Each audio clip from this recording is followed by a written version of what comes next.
Ayan, sa unang hakbang ng paggawa natin ng snake plant, ay kumuha lang tayo ng mga used na cardboard at ating itupi, paganyan.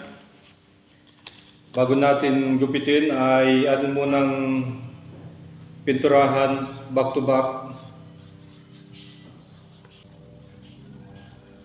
Ayan, alam natin na ang snake plant ay magandang pang-display sa opisina, sa loob ng bahay, o kaya ay sa ating bakuran.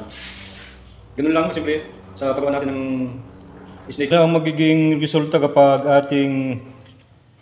natuyo na yung ating pinuntura at ating tandaan yung ating mga tinupi sa doon natin gugupitin.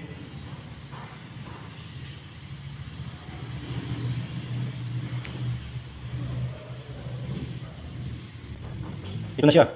At medyo bawasan natin ng konti. Ayan. Ganun lang siya kasimple.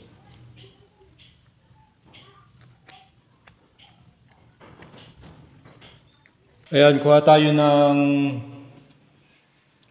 kulay dilaw na pintura at haluan natin ng konting green. Ayan, at magde-design na tayo. Ating pinturahan yung gilid. Back to back. Ganun lang, dahan-dahan lang. Kahit medyo hindi maganda. Hindi man mahalatain kasi halos malilit lang. Ayan. Kaya sa ibang variety ng ating snake plant ay pwede rin yung ganun lang.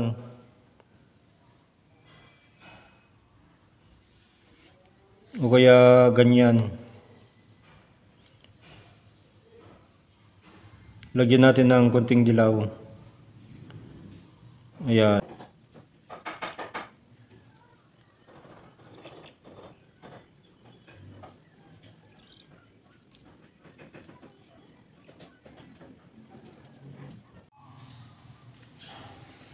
Okay, para sa ating flower base ay gumawa tayo. Gamit natin ng makapal na cardboard o kaya ay centerboard para sa ating flower base, o kaya ay itong takip ng pentelipin. Ayan. At ito ay magagamit pa natin sa susunod. Kuha tayo ng paste. Pero ang gagamitin ngayon ay itong modeling paste ang ating gagamitin. Pero kung wala kayong modeling paste ay kahit anong klase ng paste ang ating gagamitin.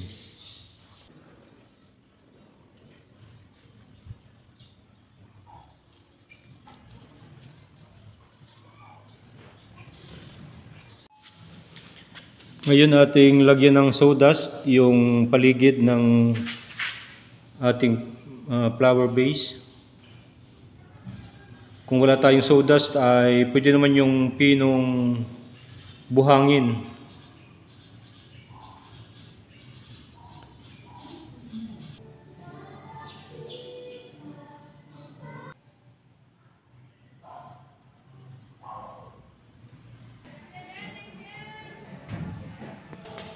Ayan, maraming salamat sa inyong panonood at salamat sa ating mga bagong followers.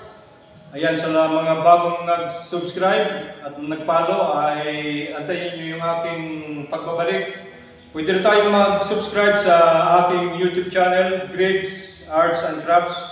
Ayan, at marami pong salamat.